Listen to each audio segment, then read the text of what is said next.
number of protests around the nation in the wake of the Dallas ambush. We begin this week with so much emotion and unrest all across the country after They those chanted devastating and shootings. danced in the Some street. rallies, like this one in Minnesota, did.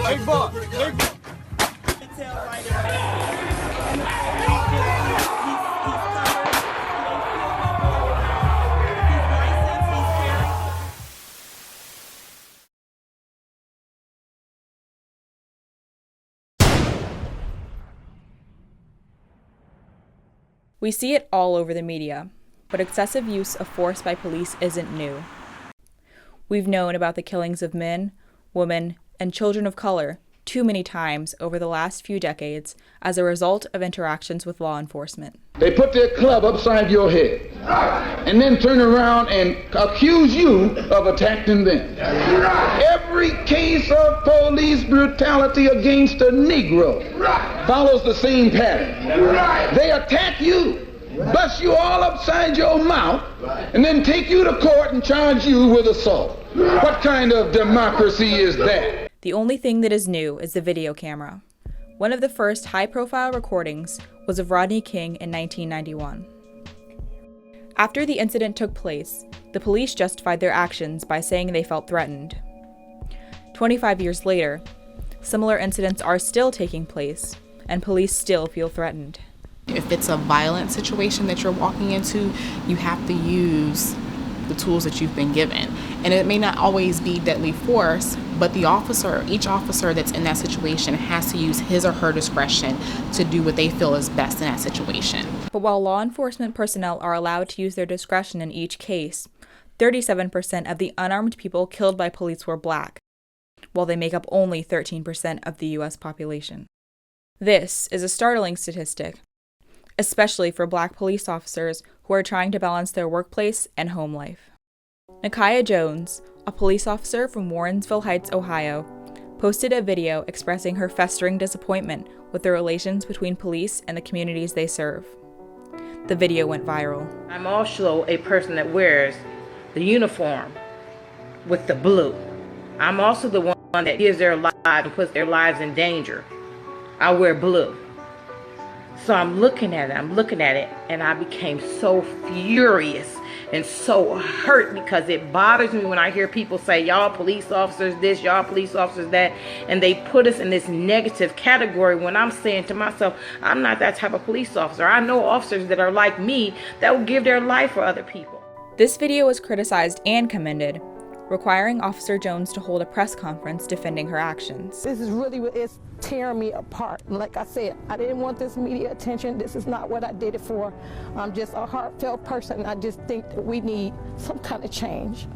Though Officer Jones received some negative feedback from her video, new technology has its benefits, especially for social movements. Back in the 1960s, you used to have to make copies, and then you'd have to literally mail or deliver by hand any kind of summons to an action, to a protest. Now, all you have to do is put it on Facebook or tweet it out, and within an hour, people can show up. Social media is a useful way to disseminate information about both shocking actions or a civil protest.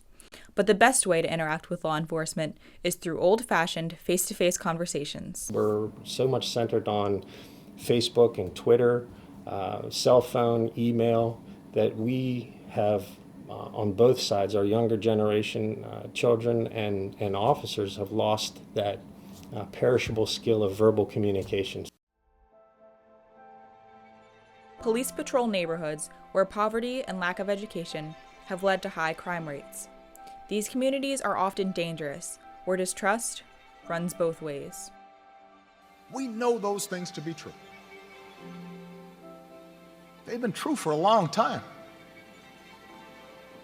We know it. Police, you know it. Protesters, you know it. You know how dangerous some of the communities where these police officers serve are. And you pretend as if there's no context. These things we know to be true. Another thing we know to be true, from 2005 to 2015, there were 10,000 fatal police shootings. Of those shootings, 47 officers were charged, and 12 were ultimately convicted. Everybody, no matter what skin color, sexual orientation, ethnicity, whatever, needs to be treated equally. And when there's law enforcement or any type of enforcement in a country that's not treating a certain group of people right just because of the color of their skin, that's not what this country is based on. I know that's not what we want in the U.S.